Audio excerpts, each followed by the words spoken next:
Hello class 8। Good morning बच्चों आज हम लोग अपने सिविक्स का जो चैप्टर हम लोग का चल रहा था उसी को आगे कंटिन्यू करेंगे। हम लोग सिविक्स का फर्स्ट चैप्टर देख रहे थे, हमारा लोकतंत्र, जिसमें आज हमारा टॉपिक है चुनाव प्रक्रिया। आज हम देखेंगे, अभी तक तो हमने देखा था कि किस तरह से लोकतंत्र क्या है, ठीक है, और लोकतंत्र का मतलब, उसका अर्थ क्या है, उसका वास्तविक अर्थ क्या है, शाब्दिक अर्थ क्या है और उसका क्या वास्तविक अर्थ है, ये हमने देखा था और हमने सीखा था। अब उसके बाद हमने देखा कि किस तरह से तो आज हम देखेंगे कि किस तरह से चुनाव की प्रक्रिया क्या है, किस तरह से चुनाव जो है वो होते हैं और मतलब उससे इलेक्शन से चुनाव की प्रक्रिया से संबंधित सारी चीज़ों को आपको बताया जाएगा। तो हम देखते हैं कि चुनाव प्रक्रिया क्या है, किस तरह से चुनाव जो है, हम हमेशा इस चीज़ को आपने देखा होगा बच्चों, आप देखते हैं कि जब चुनाव होते हैं तो जो प्रतिनिधि खड़े होते हैं, आप वो हर जन के घरों में जाते हैं या रैली निकालते हैं अपने वोट के लिए कि उनको वोट दिया जाए। मतलब जनरली कॉमन चीज़ें हैं, ये सारी चीज़ें हम अच्छे से जानते हैं कि इस तरह से चुनाव होता है। और उसके बाद एक दिन निर्धारित किया जाता है जिसमें वोटिंग होती है और वोट देने लोग जाते हैं, और जिनका मतदान जिनके पक्ष में ज़्यादा होता है तो वो हमारे यहाँ के जो भी नेता हैं या जिस भी पोस्ट की इलेक्शंस होते हैं तो उसमें वो चुने जाते हैं। तो ये जनरल सी चीज़ें हैं, ये सारी चीज़ें तो हम कॉमनली जानते हैं, मगर अब जैसे जैसे जो उसकी सही प्रक्रिया है वो बताया गया है कि निर्वाचन आयोग चुनाव से पहले प्रत्येक निर्वाचन क्षेत्र के लिए एक मतदाता सूची बनवाता है। हाँ, अब निर्वाचन आयोग जो होता है वो चुनाव के पहले जो निर्वाचन क्षेत्र होते हैं, जहाँ जहाँ चुनाव कराने होते हैं, वो उस शहरों के उस क्षेत्र की वो मतदाता सूची को बनवाते हैं। और भारत का प्रत्येक नागरिक जो है जिसकी आयु 18 वर्ष पूरी हो चुकी हो, वो उसमें मतदान अपना दे सकता है। ये सारी चीज़ें हम लोग जनरली इसको जानते हैं कि तो ये सारी चीज़ें हम लोग अच्छे से जानते हैं। उसको मैंने पहले भी बताया है कि जो भी व्यक्ति, चाहे वो महिला हो या पुरुष हो, लड़का हो या वो लड़की हो, अगर वो 18 साल का हो चुका है तो वो मतदान जो है वो दे सकता है। फिर मतदाता सूची में पंजीकृत होने का हकदार हर एक वो व्यक्ति जो हमारे भारत देश का नागरिक है वो हकदार होता है। केवल उसको कोई धर्म या कोई जाति, लिंग, ये सारी चीज़ों को ध्यान में रखकर उसका मूल्यांकन नहीं किया जाता है, ठीक है। जैसे 18 वर्ष का जो भी व्यक्ति हो जा रहा है, जो हमारे भारतवर्ष का नागरिक है, चाहे वो महिला हो, पुरुष हो, चाहे वो किसी भी धर्म के हों। आपने देखा है जब चुनाव होते हैं तो उसमें धर्म की कोई ऐसी नहीं होती कि हाँ ये जो चुनाव हो रहे हैं या ये जो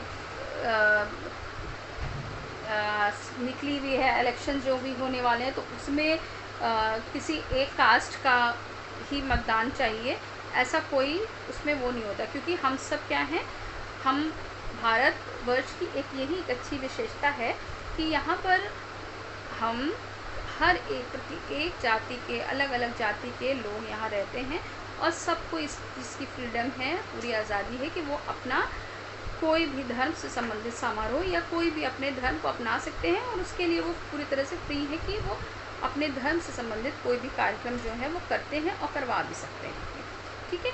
मगर हम अगर पूरा भारत की बात करें तो हम सब भारतीय हैं, ठीक है। तो ये जो भी चुनाव होते हैं वो हमारे जो भी भारत के नागरिक होते हैं उनके लिए किए जाते हैं। कोई एक विशेष लिंग, विशेष जाति या कोई धर्म से संबंधित कोई विशेष नहीं होता है। उनका मूल्यांकन ये सारी चीज़ों को देखकर नहीं किया जाता है। उसके बाद चुनाव की प्रक्रिया का प्रारंभ राष्ट्रपति या राज्यपाल द्वारा जारी अधिसूचना से होता है। क्या होता है कि वो जो हमारे यहाँ के राष्ट्रपति होते हैं या राज्यपाल होते हैं, वो क्या करते हैं, वो एक सूची निर्धारित अधिसूचना वो लोग क्या करते हैं, सूचना देते हैं और उसके बाद वो आगे बढ़ता चला जाता है, कार्य जो है कार्यक्रम आगे बढ़ता है। उसके बाद निर्वाचन आयोग जो होता है वो कार्यक्रम की घोषणा कर देता है। यानी कि पहले राष्ट्रपति और राज्यपाल के द्वारा सूची बनाई जाती है और वो सूची जो है वो सारे क्षेत्र में बताई जाती है और जो जहाँ पर चुनाव किया जा रहा है, यानी कि जो निर्वाचन आयोग है उस चुनाव कार्यक्रम को क्या करता है, आगे बढ़ाता है और उसकी प्रक्रिया जो है वो बताता है कि अब इसके बाद कौन सा स्टेप है या क्या करना है। फिर उम्मीदवार को नामांकन पत्र दाखिल करने का पर्याप्त समय दिया जाता है। यानी कि जो भी उम्मीदवार यानी कि कैंडिडेट जो भी चुनाव के लिए कैंडिडेट खड़े होते हैं, वो उनको ये पूरा समय दिया जाता है कि वो क्या करें, अपने नाम को इलेक्शन के लिए या चुनाव के लिए जब वो खड़े हो रहे हैं तो वो अपना नाम को दें, क्योंकि नाम जो है वो कई लोग दे सकते हैं। नाम देने के लिए किसी को बांधित नहीं किया गया है कि कोई एक विशेष देगा या कोई ऐसा देगा।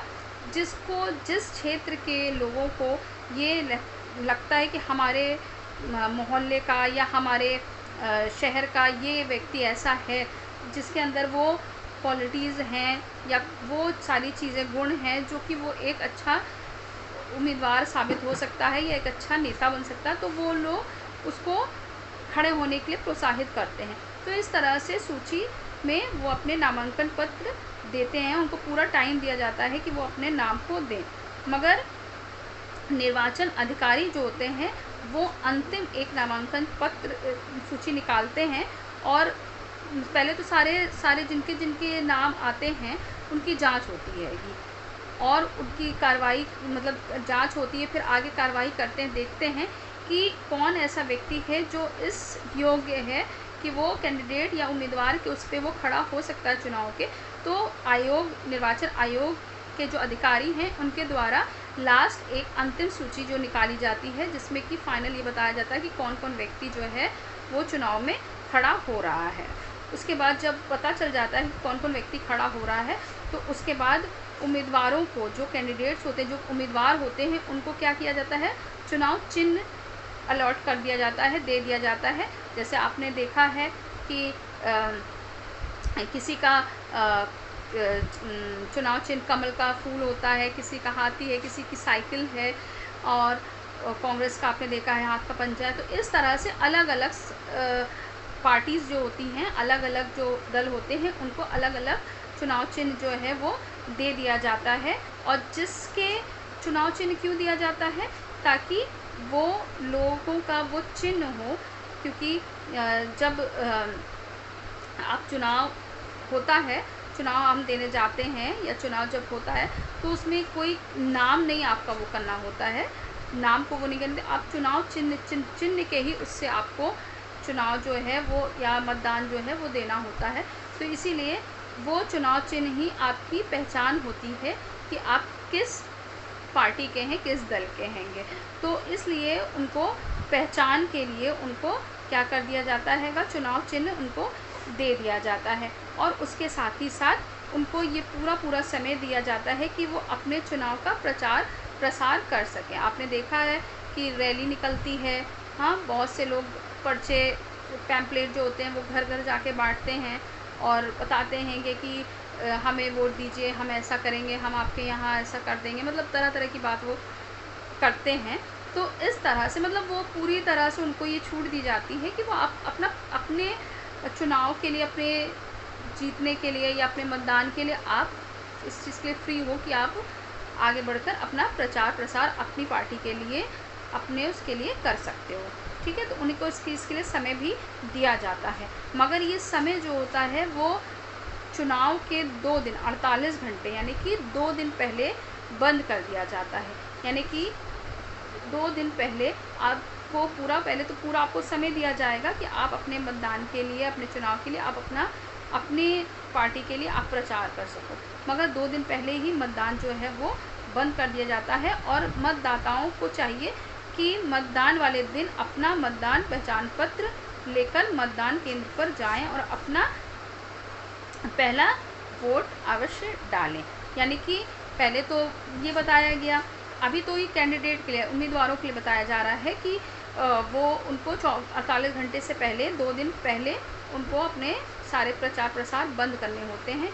और उसके बाद जब चुनाव जिस दिन होता है तो जो भी लोग होते हैं, नागरिक होते हैं, वो जो चुनाव देने जा रहे हैं, मैंने बताया 18 साल से ऊपर के लोग जाते हैं, और जब वो जा रहे होते हैं तो उनको एक अपना पहचान पत्र, आजकल आपने देखा है आधार कार्ड हर जगह आप ज़रूरी हो गया है, अब बच्चों से लगाए बड़ों तक को आधार कार्ड होना सबके पास ज़रूरी है। ये हमारी पहचान है कि हम भारत के नागरिक हैं, तो ये ज़रूरी हो गया है हमारे लिए। तो एक पहचान पत्र आपको लेके जाना होता है और उसके बाद अपना वोट जो है वो आप डाल सकते हैं।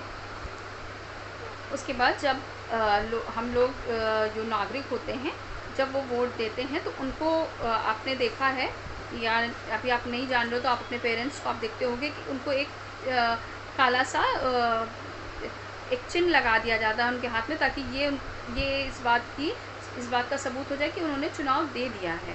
क्योंकि ऐसा नहीं हो सकता, क्योंकि एक समय में एक व्यक्ति एक ही बार एक ही जगह पे अपना चुनाव अपना वोट अपना मतदान जो है वो दे सकता है। उसके लिए भी वो सूची निकाली जाती है, ठीक है। कोई भी कहीं भी जाकर नहीं दे सकता है। अलग अलग क्षेत्र में, अलग अलग मोहल्ले में, अलग अलग जगहों पर नाम की सूची निकाली जाती है और पता चलता है कि इस घर के ये व्यक्ति की वोटिंग जो है वो इस जगह पे पड़ी है, इस क्षेत्र में पड़ी है, तो उसको वहीं उसी जगह जाकर जहाँ पे उसका नाम लिखा होता है या सूची में नाम होता है वहीं पे जाकर उसको वोट देना होता है। तो इस तरह से ये प्रक्रिया जो है, चुनाव की प्रक्रिया जो है वो चलती है और इस तरह से भारत के जो नागरिक हैं वो वोट देते हैं। और जब वोट ख़त्म हो जाता है, वोटिंग ख़त्म हो जाती है, तो उसके बाद उसकी काउंटिंग स्टार्ट होती है। और आप इस चीज़ को जानते होंगे कि जो सबसे ज़्यादा जिसको वोट मिलता है, जो भी उम्मीदवार को जो सबसे ज़्यादा वोट मिलता है, तो वो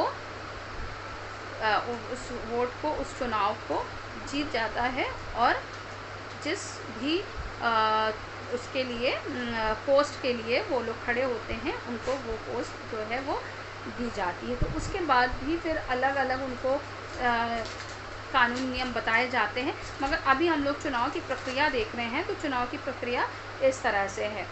उसके बाद इलेक्ट्रॉनिक वोटिंग मशीन के बारे में बताया गया है कि किस तरह से आजकल इलेक्ट्रॉनिक मशीन आ गई है जिसमें किस तरह से वोट दिया जाता है। तो इसको मैं बच्चों आपको नेक्स्ट वीडियो में बताऊंगी। थोड़ा सा इस समय मेरा थोड़ा सा टावर का इंटरनेट प्रॉब्लम थोड़ा मुझे वो हो रहा है, इसलिए मैं चाहती थी कि मैं इसको आपको पूरा कंप्लीट कर दूं, इसको पूरा अच्छे से मैं समझा दूं, बट मैं आज इसको अभी इतना ही आपको समझाऊंगी। मैं नेक्स्ट वीडियो में इसको थोड़ा आपको एक्स्ट्रा करके बता के और इसको और भी अच्छे से मैं आपको बता दूंगी। थोड़ा सा मेरा अभी थोड़ा नेटवर्क प्रॉब्लम है, बार बार नहीं हो पा रहा है, कट जा रहा है, तो आप इस चीज़ को देख रहे होंगे। तो जितना मैंने आपको बताया उसको पढ़ लीजिएगा, अच्छे से समझ लीजिएगा।